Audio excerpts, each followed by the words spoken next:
Welcome to AI Insights in EdTech, Leading Voices, brought to you by the Windward Institute. I'm Dr. Joan McGettigan, Director of Educational Technology at the Windward School, which serves students with dyslexia and language-based learning disabilities. As a former classroom teacher and current presenter at national conferences like ISTE, I've had the opportunity to explore the role of technology in transforming education. Most recently, I focused on the exciting potential of artificial intelligence, or AI, to support both teaching and learning. Today's episode takes a deep dive into how AI can be leveraged to support students with dyslexia or other language-based disabilities on their learning journeys. As Josh Clark, head of the Landmark School and chairman of the International Dyslexia Association, recently explained in an interview with EdWeek, he said AI has the potential to enhance key areas where dyslexic students often struggle, such as writing, spelling, and communication. With up to 20% of the U.S. population affected by dyslexia, the need to explore how AI can bridge these gaps has never been more critical. Today, we're excited to welcome Eirik, co-founder and COO of Curipod. Curipod harnesses AI to instantly generate engaging lesson plans on any topic. With just a topic or learning objective, the AI tool creates a comprehensive lesson outline complete with suggested activities, discussion questions, and more. Curipod functions as a slideshow presentation tool, incorporating interactive elements like polls, word clouds, and drawings to create a dynamic digital space for teachers and students. While you can use Curipod like other slide-based interactive assessment tools, either building from scratch or selecting from pre-built options, the AI integration makes lesson creation faster and easier than traditional methods. Curipod also facilitates collaboration among teachers, allowing them to co-create lessons and easily share them with individuals or groups.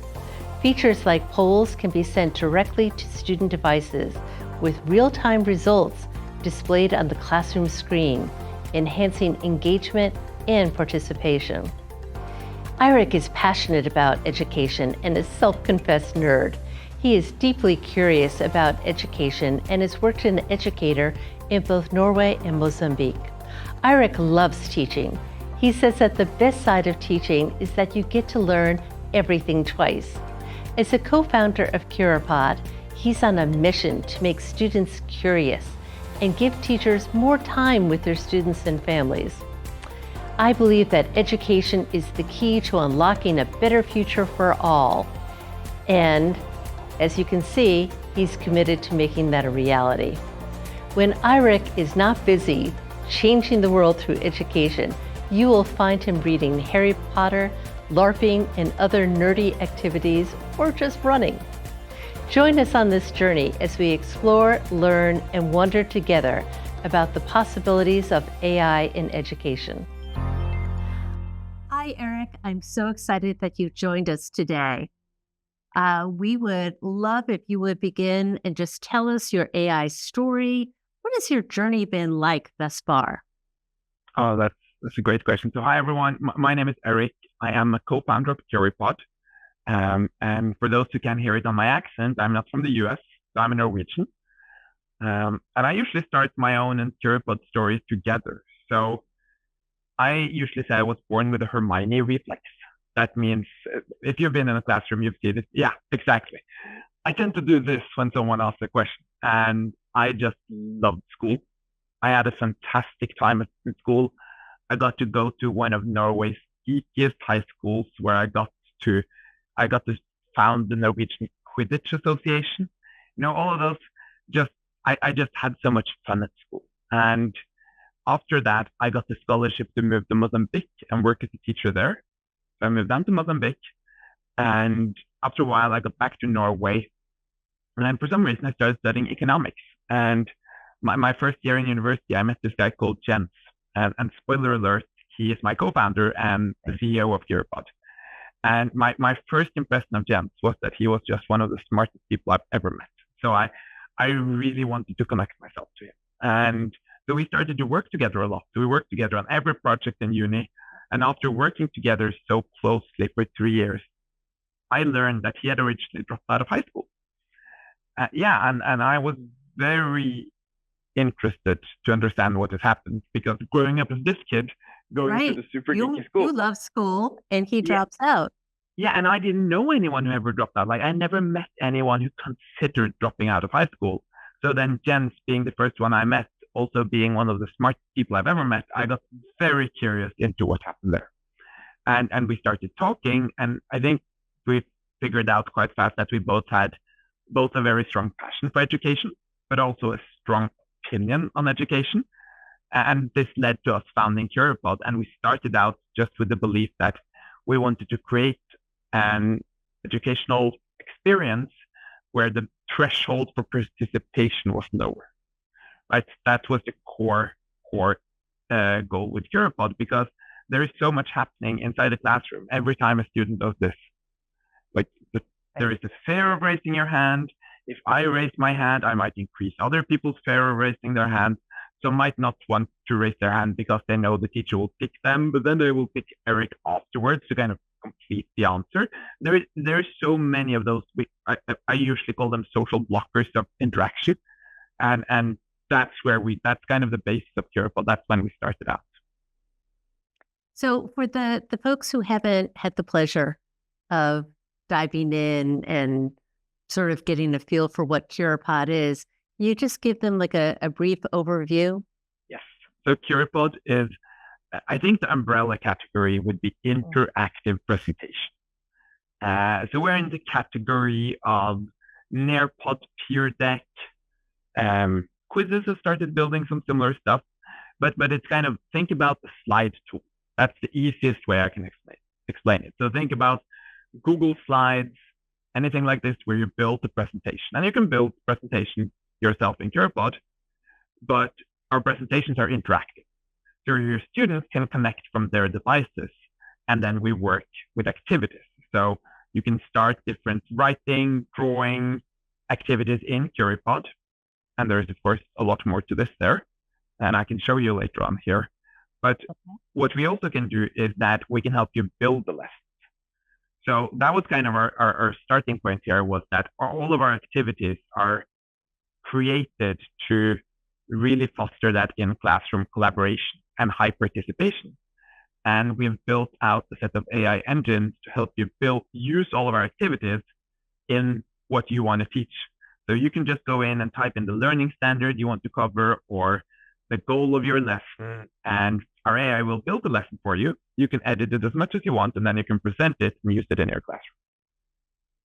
Well, this leads me to my really nice question here. What are the 2 or 3 critical factors to consider in the relationship between AI and education? I think that's a question I'm very passionate about.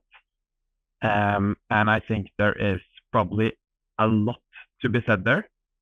I think that, to me, probably like it speaks to why I started Curipod, because we started Curipod in the middle of the pandemic.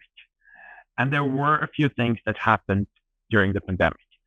First of all, the concept of student-paced tools grew very fast. So when I say student-paced, I mean tools where every student have kind of their own individual learning journey. So they get some sort of they follow some sort of learning journey within the tool. And that's it's obvious that those got more popular during COVID, because a lot of schools had a population with students that didn't have internet capabilities to kind of be in a Zoom call all day. They were critical for education. Then what I've seen is that these tools have also solved a big problem for teachers when it comes to differentiation, right? So it's easier to differentiate between different students, which means that they have now been brought into the classrooms. And if you combine this with AI, you can suddenly have like personal AI tutors tutoring every student. And the reason I founded Curipod is that scares me a little bit.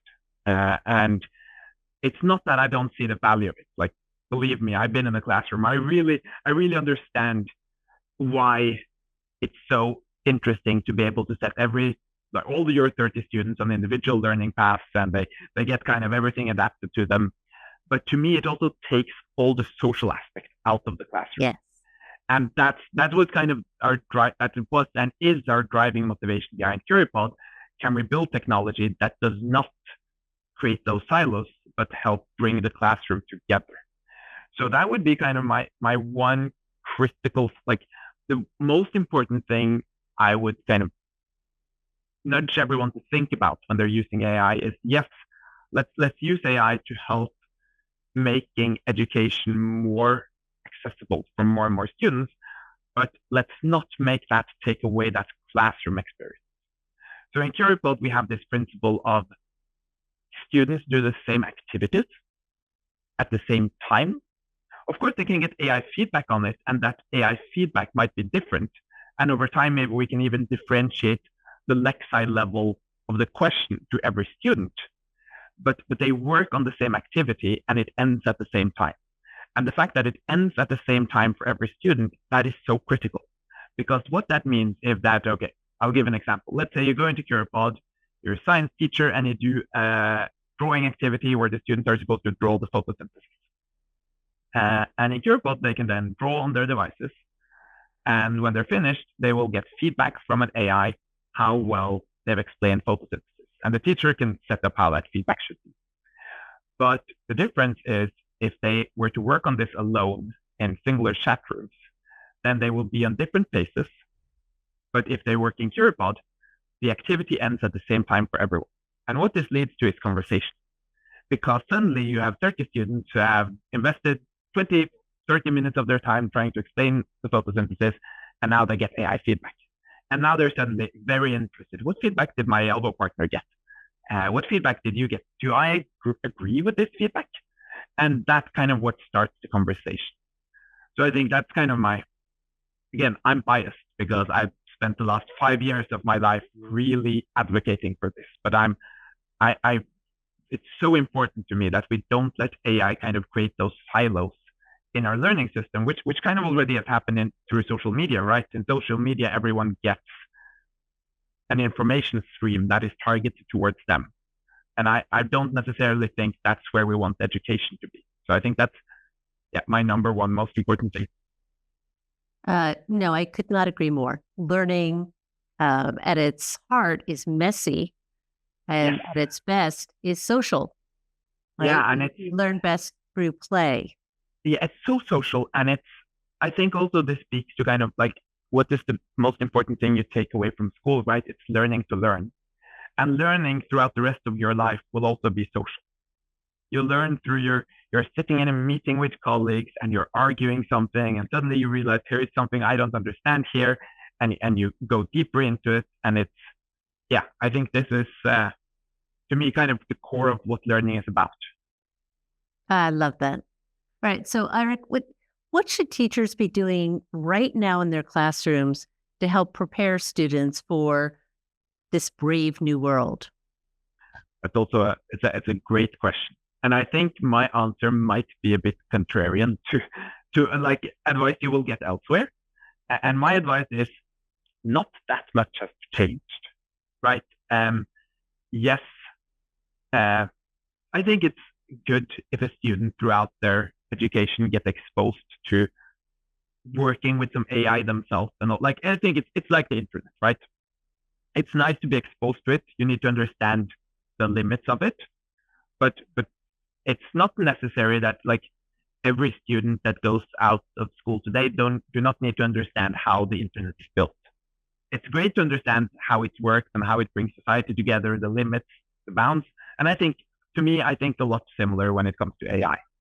What I do think when I say not much has changed is that one of the most core skills over the last 100 years in education has been literacy. And with AI, that is still top priority, because you can call it prompting, you can call it all of this, but using AI at the moment with a natural like large language models it's just clear language. So to me, I say like, yes, I think it's good for schools, districts, and teachers to expose themselves to some AI, but I really advise not to kind of drop everything you have in your hands at the moment, kind of trying thinking like we just need an AI tool to try something out. I would focus on literacy. Like prompting is the same thing as argumentative writing. You need to be able to have clear language informing the model of what you're trying to do. And then I also want to advise every school leader who is kind of pushing AI down on their teacher to just remember that no one wakes up in the morning feeling, oh my God, I need AI. Like that's, no one needs AI, right? But what you do is you need the capabilities, or you have some problems you need to solve. And that's where I would nudge everyone to think about where is the most to be gained from AI at the moment. And I highly think that this is when it comes to writing feedback. Because science and math have always had the advantage that there is a very easily correct answer, which means that if you're practicing math or science as a student, you could always you could see a practice question, you could write your answer, and then you can check is it right, is it wrong? That's very hard when you learn to write because it's much more nuanced.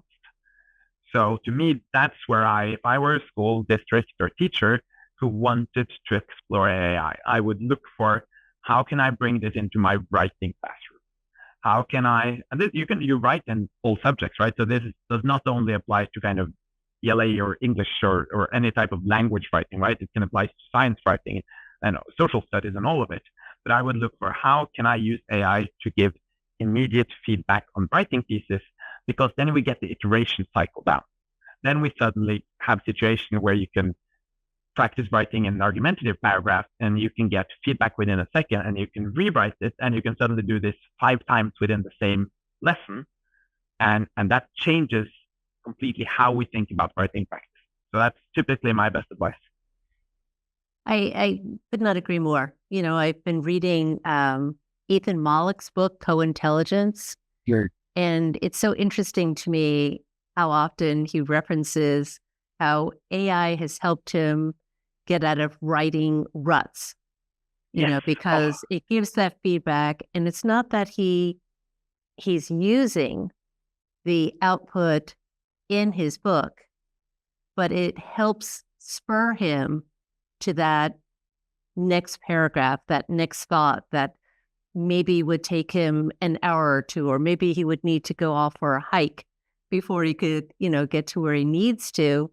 And he said, really, AI just helps put him back on track.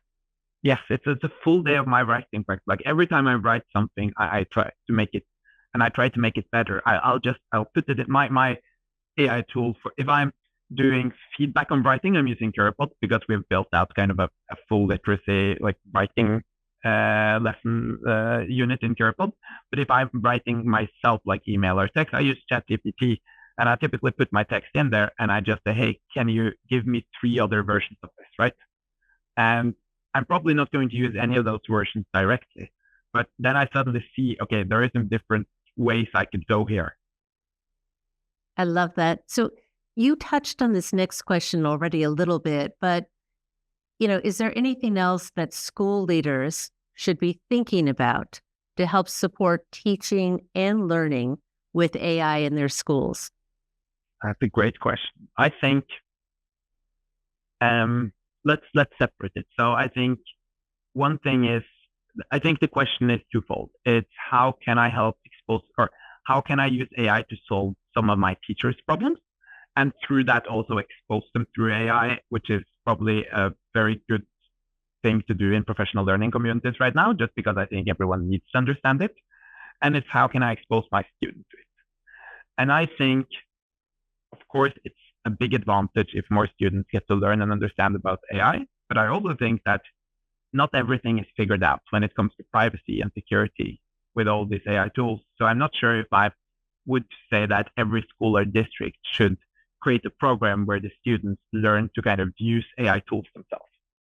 I think if you're comfortable with it as a district, if you feel you kind of understand everything around it, yes, it's a good thing to do. But I also say that it's okay to take a breather and let's keep focusing on the writing skills with the students, and let's start with the teachers, because it's very hard to bring AI tools into kind of like students interacting with them before the teachers understand what it is. So that would be my first step, like start with exposing the teachers.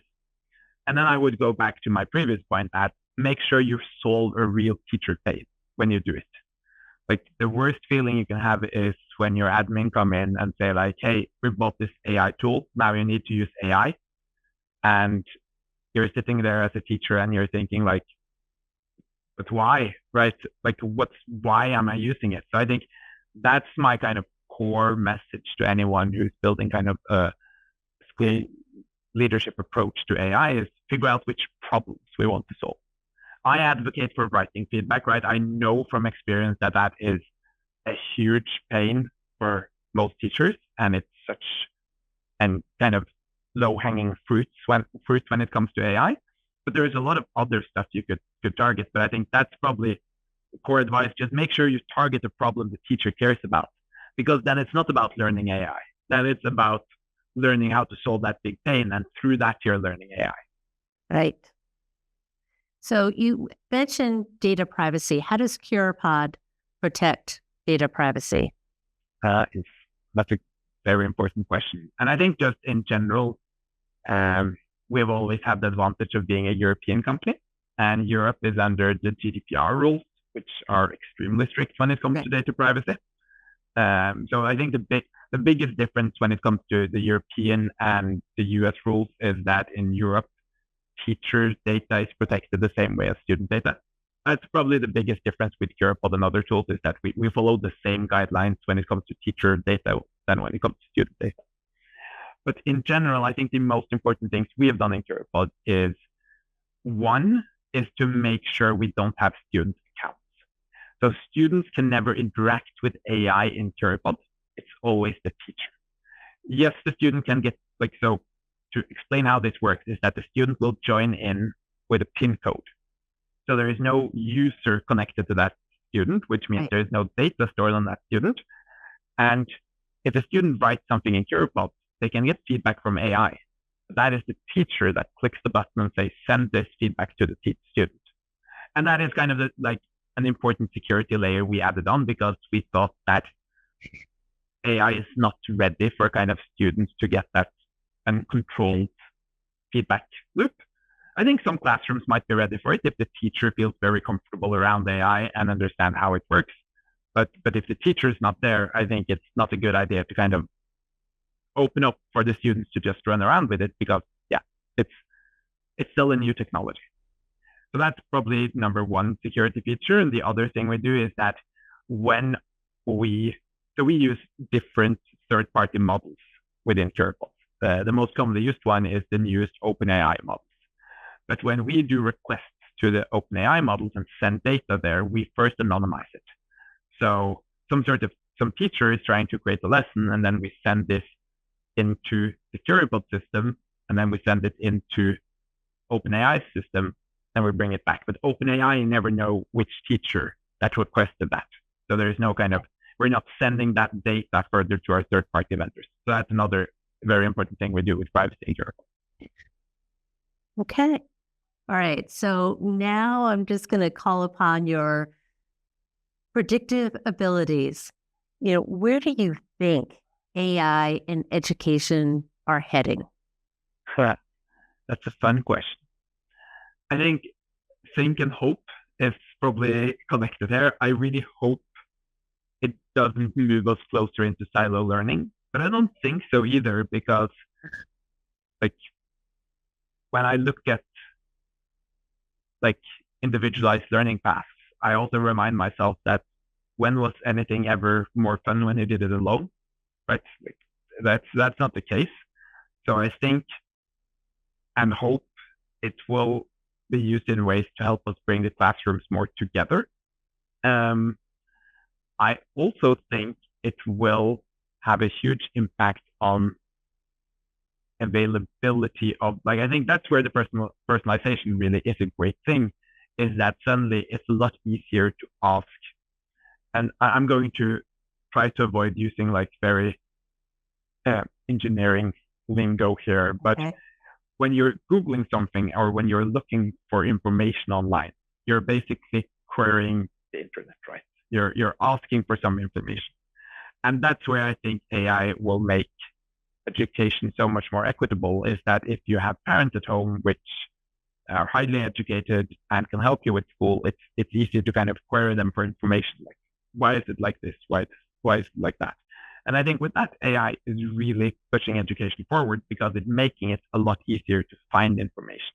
Yes, there are some important things that need to be solved within the AI models when it needs to handle information, but I think the direction we're moving is that information becomes a lot more accessible. And when I say accessible, I don't mean that the information is not out there, right? But if I Google how does Einstein's theory of relativity work, I might not understand that question. But through AI, I can explain it to me as I'm a 5-year-old, because that's probably where my physics level is right now, right? And then even though it's the same information out there, it becomes a lot more accessible. So I think I really hope that's the direction we're moving with education. I hope so too. But I think you're right, because if you're a student that lacks the necessary background knowledge and even understand who Einstein is, in that example, then AI can help. It can provide multiple different explanations. And if you don't like the first one, it's nice to have that thought partner to say, can you give it to me a couple of different ways, because I'm still not quite understanding. Yeah, I think that is what now you just explained a lot better than me what I mean by making querying information easier, right? Because you can ask that follow-up question and it has a memory of what it did the first time. Whereas when you Google something, you just have to try to Google it again. And then you find information from another source, and that source don't know what you didn't understand the first time. So that kind of information gathering becomes a lot closer to how we're used to talking together. I agree. There's a fellow that I like quite a bit from, I think he's from Australia, John Hattie. And he, back in 2008, I think when he wrote Visible Learning, he sort of presented like these top 10 skills that students will need.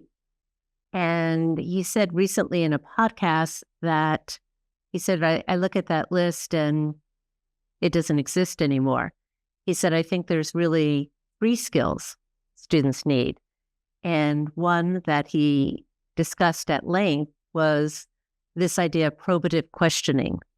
Yeah. That if you're thinking of AI as a thought partner, you have to understand it's a conversation.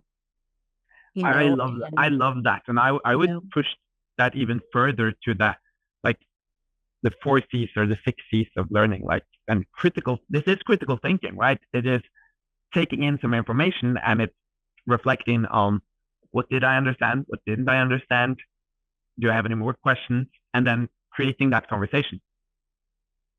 I love that. So I know that you're not, an expert in dyslexia or other language-based disabilities, but how do you think AI can support those students, because that's the students that we serve here at Windward, with dyslexia and other language-based disabilities? I think that's a great question. And as you said, I'm not an expert on this, but I know what we're working on in Curipod, and I know what other companies are working on. And I think, to me, probably the biggest opportunity here is how fast you can change content, right? Text, or both change content, like changing the text in a story, or transform content through different media. So how fast you now can change text to audio to video. And I think this is where the lowest hanging fruit when it comes to accessibility is. I think at the moment, how we're building Curipod is that when you choose a grade level, we adapt the Lexile level of the text to that grade level, right? But the opportunities are a lot more. And this is what our product team is looking into now, is that, again, we want Curipod to be, you'll learn together, but we might be able to make it so that even though everyone reads the text about the same story, we can adapt the Lexile level to every reader. So, right, they still get the same learning experience, right? The same thing with questions, right? They can all answer the same question, but they can get it presented in either different Lexile levels or just variations. And that's something Even though Curipod is viewed as a tech company, I typically say we're the first AI native curriculum company because we're trying to build curriculum in a new way, right? Curriculum has always been static. You spend 5 years building out new textbooks, and then you spend 10 years selling them, and then the school is stuck with them for 20 years, and the story is the same. But with Curipod, we can build out pedagogical content where the pedagogical and didactical process is the same. But if the teacher has a class that loves alligators, they can learn this through reading about alligators. And if another teacher has a class that loves Taylor Swift, the text can be about Taylor Swift, right? That's how we build all our writing material in Curipod. The pedagogical and didactical style is set by our curriculum expert, but the teacher can be a part of forming kind of what is the content. And that's because AI can create that content really fast if the pedagogical framework is set. And this can, as I said, be taken even further. It can be taken into changing the Alexa level to every student. Maybe we can bring it into audio formats. I really want to mention with the work with this, there is a fantastic person in Iceland called Henrik Alpnason. And he has built a company called Atlas Primer. I can send you the link here, actually. Oh, I love that. And they are just like, this is a full company built around accessibility in education. So Atlas Primer, for anyone looking for it, they can convert text material and courses into audio material to make it accessible to dyslexic students. They do some really great stuff. So I would look into them as well. Oh, thanks. Okay. So taking a complete departure from that, there's just a lot of angst out there right now about AI. So what ethical considerations should be taken into account when integrating AI into education? That's a tough and important question. I think when it comes to ethical, I think it's important that teachers realize how the content is made, right? So I think this is something that was covered early on, that AI will have the same biases every person has. Right. So it's about making sure that when you build with AI, you look through it and you think, right, is this how I want to represent this content matter to my students? Do I want to represent it in another way? I'm not sure if AI brings on new ethical considerations. It's just reframing how we do the old ones, right? You make your content and you take some choices on how you want to frame this in your classroom. And I think the same thing is with AI, just that now you're not necessarily making the first choice, but you still have that ethical obligation to actually look through it and think, is this how I want to represent this? I think that's, to me, one of the core ethical dilemmas with using AI. Okay. I appreciate that. You had mentioned before that you really hope that there will be less of a silo effect, in education. And I think there are some folks out there who might either fear or maybe they advocate for replacing teachers, with this, we can have individual tutoring with AI. So maybe we don't need teachers anymore. I think you and I see things differently. So how do you see the role of teachers evolving with the increasing use of AI in the classroom? That's a great point. And I'll, in danger of making my answer too long, right? I think AI has a potential of changing education. Curipod just became the first AI educational company to publish an efficacy study where we have proven results on state testing in reading and writing. So we worked with a school in Texas. So for background here, this is a rural school with 80, I think it was about 80% economically disadvantaged students. So it's a school with little resources, little time, and there they had their sixth grade teachers starting to adopt Curipod. in all reading and writing practice. And they use Curipod, both kind of our writing units, and they use our test prep units. And their sixth grade ended up with a 17% percentage point increase in meets and masteries level. So this is basically how they perform on their state test. Eirik, that's huge. It's huge, right? And then 7th and 8th grade did not use it. They went down an average of 10%. So the gap there was enormous. So I'm mentioning this just because to me it's obvious that AI has a place in education. Because the reason they went up this far is that they could do 5 writing practices every lesson they practice because they got that AI feedback. So with that being said, AI is there to change education. I think the teacher's role just became 10 times more important because, again, what did Curipod do for that classroom? It gave the teacher more, like they spent less of their time actually just reviewing and reading and giving feedback on writing materials, and more time walking around in the classroom, identifying students that need extra help, building those relationships. So I think, yes, I think some AI, I think AI tutoring I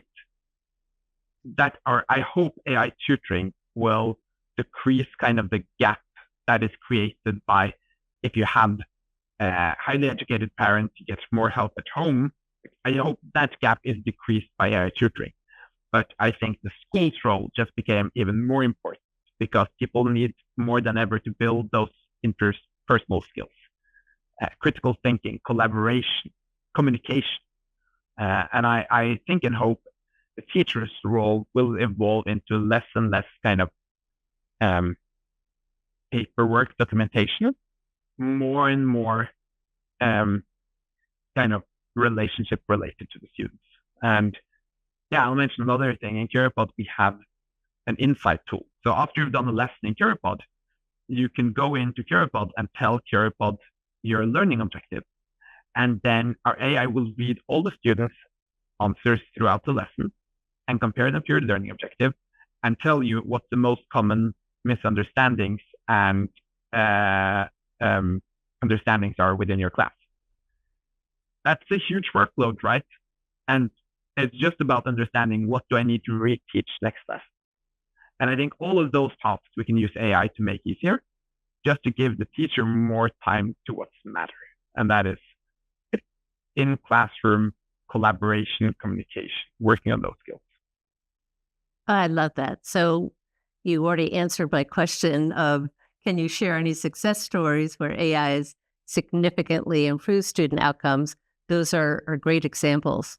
Yeah, I think actually, right based on what I've seen so far, we are the only AI tool out there who has this kind of proven success story, which is to me just incredible. And we're super excited to be able to show this to the world and see like, hey, if you use it in a smart way, this can actually work. Well, I hope that there will continue to be research studies that will go into place and really look at this because the potential is just so exciting. Yes. So we have all the good stuff, but what were some of the challenges that you faced in developing this AI tool for education? That's a great question. And there is, of course, a million challenges when you're building a company, right? Like taking something from 0 to 1 is always hard. I think one of the challenges we still work mostly with is figuring out the right places and the right ways to introduce AI, because our goal has always been like Curipod's target teacher is, so we have this picture of our target teacher just so everyone knows who we're building. Our target teacher lives in a rural area. He or she is 55 years old and hates technology. That's Curipod's target teacher. Okay. And why that is Curipod's target teacher is that it reminds us just that we're not building technology for people that has to be excited about technology. You don't go into education because you're excited about technology. You go into education because you're excited about changing students' lives. And that means something because it means that if we, like when I start using a new tech tool, the last kind of new like tech fab I jumped on was a tool called Notion. And I'm just so intrigued on how it works. So I could spend hours and hours and hours just diving into trying to understand what happens if I click there, what happens if I click there. That's my job. I have time to do this. But we make sure every person that works in Curipod understands that if we're so lucky that a teacher takes the chance enough and click log into Curipod, it should be incredibly easy for them to solve a problem they have. So that's what we spend time on, is figuring out when you log into Curipod, how can we give you value fast enough? And that is kind of where do we introduce AI, where do we don't introduce it, how do we help you through that process? And I think we solve that through just spending time with teachers. The first time we got users in the US, coming from Norway, that was a big deal. We reached out to one of our first users. Her name was Brenda Brown. She lived in West Virginia. And we said like, hey, can we come and visit you? And she said yes. So two of our product team went over for a week and lived on her farm for a week and shadowed her throughout her day. Not to understand how she used Curipod, but to understand what is she doing the 23 hours of the day she's not using Curipod. Because that's kind of the pains we need to solve at some point. So yeah, that was, and doing more of that, I think. We had a fun story from Curipod. One of our software engineers is great. His name is Fernand. He built a new Wi-Fi router for our office, which he designed to make bad internet. So it takes in the good internet and it makes it bad to replicate the internet state of most schools. So to make sure when we test Curipod, it's tested on realistic internet, not the high-speed internet with the high-quality screens we use in tech offices. So that's a great, like he invented this mini router to make the internet go bad. That's great. You know, I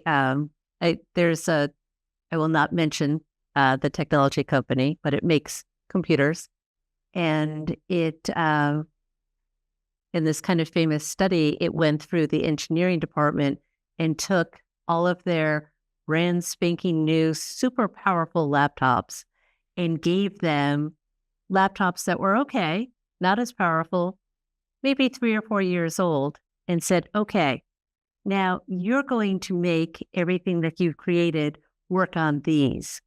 Because if you can make it work on these older devices that are not as powerful, not as fast, then you're getting closer to what the actual user experiences. So I love that you've done all of this kind of deep dive research to really understand what the life of a teacher is like. And that bad Wi-Fi is absolutely on target. Things have improved, but certainly... And it's getting better. It's not that is a problem. It's just that it's very easy to fall into the trap as a tech company when you're sitting working on high-speed Wi-Fi on 6-month-old MacBooks with high-quality screens, and you're thinking, well, this works great, and this looks great. And you come into a classroom where the Wi-Fi is probably half as fast, and you're showing everything on a projector, which was produced like 2005, and you're like, well, these color combination, which looks really nice on my MacBook, they're indistinguishable on a projector. And just spending enough time, like we have a policy in Curipod, everyone visits schools. So all of our engineers go out and spend a lot of time in classrooms, serving how it's used. Everyone does customer support. So we have a live customer support channel, and there is not the support team that does this. This is everyone from the CEO to the product engineer takes time, like 4 hours of their day sitting on that support channel, just because that's where we take in kind of what's the challenges of our users. So I think, yeah, if you ask me what's the most challenging thing on building AI or technology for school, is just making sure everyone that is part of this journey really understands not only who our users are, but what their goals are, right? Their goal is to impact their classroom and kind of understand what this means when you log into Curipod. Well, thank you. I'm going to jump down because you've talked a bit about this, but is there anything else that we haven't really thought about or spoken about in the role that AI will play in assessing student performance and providing that rich feedback to them? Well, I love this because it allows me to separate between using Curipod for feedback and assessment, which I think is such an important thing to cover. Because I'll give you an example. I love what Curipod did with writing feedback because we have now seen that we can increase like state test scores with 17%. That's amazing.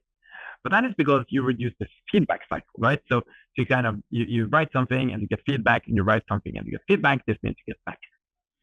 But I think it's very important not to take that, like, yes, it works for feedback, and say, now it works for assessment or grading. Because then we lose the personal story. And to give an example here, as I mentioned, we have a feedback on drawing feature in Curipod, so students can draw something. You set them a task, they draw something, and they get feedback. And a typical example I'm using is illustrate the water cycle. Right? It's like you understand how well the students can illustrate the different elements of the water cycle, explain how the water moves through the cycle. And then we did this in a classroom where one of the students, she took a picture of her water mug. And she included that in her illustration, right? So she basically showed how the water cycle affects her own life. Like, how does water go from evaporation in the ocean up to the skies, trickle down with rain, and then through the water refinery, and then into her sink at home and into the bottle she is drinking from today. It's amazing, right? Did the AI pick up on that? No. Like it did, like, of course it said like, yeah, sure, explain the water cycle, great. But to me, that's an A+++, because it's being able to take this kind of advanced concepts of the water cycle and put it into your own life. And the AI is not there that it picks that up. So even though it's great I would still use it for feedback to all those students, because it means that I can have all my students illustrate the water cycle, and then in 10 seconds, give them all constructive feedback they can work on. But if I'd use it for assessment, I would never have picked up on the fact that this students really, really, really was able to kind of connect it to their own life. So I think I think it's very important that we make a distinction between feedback and assessment in this case. Well, I think that's that example is also an aspect that a teacher may not have put into an original rubric.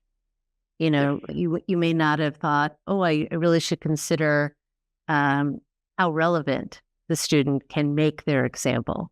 Yes, and that's what makes it hard, right? Because you could write that into the rubric, but then suddenly it would mark down every student who didn't do that. And that might not be where you want to go, right? So, and that's where AI still has a long way to go. Yes. So this leads me to my next question then. So how can AI be used, especially in an example like that, to support teachers in professional development and continuous learning? How can we help them consider those pieces? I think in danger of being repetitive, I think it just comes back to finding that one problem you want to start solving with AI, and then working on this. If you've decided that our school is going to figure out how we can use AI to support teachers, teachers with giving writing feedback faster to students, then you start with that, and that's how you build out your professional development as well. You can either start with the principal or district figuring out which tools you can use, or you can involve the teachers, right? Let's sit together and explore what options do we have out there for writing feedback. And then you're starting figuring out like what's the advantages and disadvantage of the tools. You maybe start testing them, and then you might start implementing them in the classroom. And I think that's how the professional learning journey of the teacher has to go. Like it's, to put it into my own context, right? I use AI a lot for work, and I'm never Googling, like, how can I use AI for, like, how can I learn more about AI, right? What I do is we're trying to figure out, like, what are some of the core challenges in Curipod? One core challenge is that we are 4 engineers. Like, there's only 4 engineers building Curipod. So, okay, we can hire more engineers. It's always hard to find people. Or we can say, okay, so that's the core problem. Can we use AI on this? And then we start figuring out, well, there is a lot of great co-pilots to help you write code faster with AI. Let's start taking this in. And then our engineers start looking at them and they start trying them out and they're figuring out what works for them. But it comes back to kind of finding that core problem you want to solve. I love that. So what advice would you give to those teachers who are just extremely hesitant about adopting AI in their teaching practices? How would you sort of entice them in to trying out Curipod or other tools? I would, like my typical pitch, and I use part of it later on. But first, I would probably in some way applaud them because, again, I don't think there is any reason to be kind of like, oh, I need AI, right? Again, it comes back to the problem. So what I always say, if I'm invited to do a PD at the school or with the district, I start with acknowledging what I acknowledged in the beginning of this interview was, no one wakes up in the morning feeling, oh no, I need AI. So I would start with just finding that problem. And if we can, like if I meet teachers that are hesitant of using AI, I typically say like, okay, but can we agree on that giving AI giving feedback the minute after a student has written the text improves their learning? Because one, of course, they get the feedback, and two, they're just invested, right? We all try to hand out feedback a week after the text was written. They do not read that feedback. It's because they wrote that piece a week ago. They already forgotten every choice they actively made, right? It doesn't help because you don't remember why you wrote this sentence instead of this sentence. When you get the feedback directly after, you remember why you made that choice, and you can see, do I agree or disagree with my feedback? And if we can agree on this being a big problem, then we can look into, well, is it something AI can solve? But I always start with a problem. Like always start with, can we find a problem we're both interested in solving? And then we can look at, has there been changes in technology through AI, which now make this problem possible to solve in a way you couldn't solve it 3 years ago? I agree. So, Eirik, you spoke about the study that you did in Texas, and that was a measurable outcome, right? Yep. Use the tool, it improved the scores. But I'm wondering if there are other ways that we could measure the effectiveness of AI tools in education. And I have no idea if this is even possible, but I'm picturing a student who is getting this feedback and getting that feedback cycle much more sped up. And I'm wondering if there's a way to measure, oh, well, okay, they did this level of writing and they only had, 3 sentences in, but after getting the feedback, they've expanded detail. It's a much higher level. And then the next level of feedback, look, there's even this much more growth. Is there a way to kind of to measure that growth and that kind of moment-to-moment feedback? I think that's a great question, and I think it's possible. I think the challenge is this, and it's kind of 2 challenges always related to those kind of studies in education. And for like background information, my education is actually as an economist, and my university was one of the best universities in Norway when it comes to educational research. And research in education, as everyone who's inside that bubble knows, that's a hard thing because it's very hard to do randomized control studies when it comes to school, because you don't want to say this group of students gets this great follow-up and these get allowed to follow up for the next 7 years. Let's see where that gets them, right? That's not something you want to do with education. And then the question becomes, yes, you can measure stuff within the tools, but I'm always a bit hesitant to do stuff that measure kind of in-tool work, because it incentivizes the software producers to kind of try to force the teachers to use the tool more. And kind of an effect of this is, in a lot of schools around the world, how they measure the effect of their tools they're using is to see how many minutes are the students spending like writing or doing stuff inside this tool, which means that suddenly the tools are incentivized to build all of these mini features that in some way just complicates the teacher's day, but trying to kind of keep them away from communicating in the classroom and do communication within the tool, because then you can say, hey, this spent to X time more writing. So I think it's possible, but I think it's also challenging just because it's so easy to it's very easy to create a study that just shows exactly what you want. Yes. And that's kind of the challenge, that the less objective the end measurement. I think that's why I like kind of result-based measurements, because of course the study is still like you never have full control over it, but you at least know that it affects some kind of objective measurement. I think that's why I would probably lean towards that way, even though I, from a product perspective, is very interested in spending time understanding more kind of how does our feedback learn ends up in more writing. That's something I'm super interested to understand. And I think it would be helpful. Maybe, we've talked about the quantitative aspect, but I think the qualitative aspect might be interesting too. You've touched on, how we can hone students' critical thinking skills in this world of AI. But I think if we can also find ways for them to understand why it can be a valuable thought partner. Yes, I think that's, and I'll actually bring in an example I saw a teacher doing in an English class, which I really loved.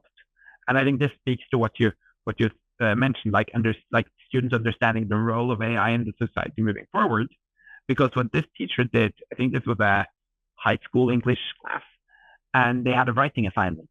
They had a week to do their assignment, and the teacher started by taking the full assignment text and pasted it into ChatGPT. And it wrote the full assignment, and she pointed at it, and she said, "This is the new baseline for failure."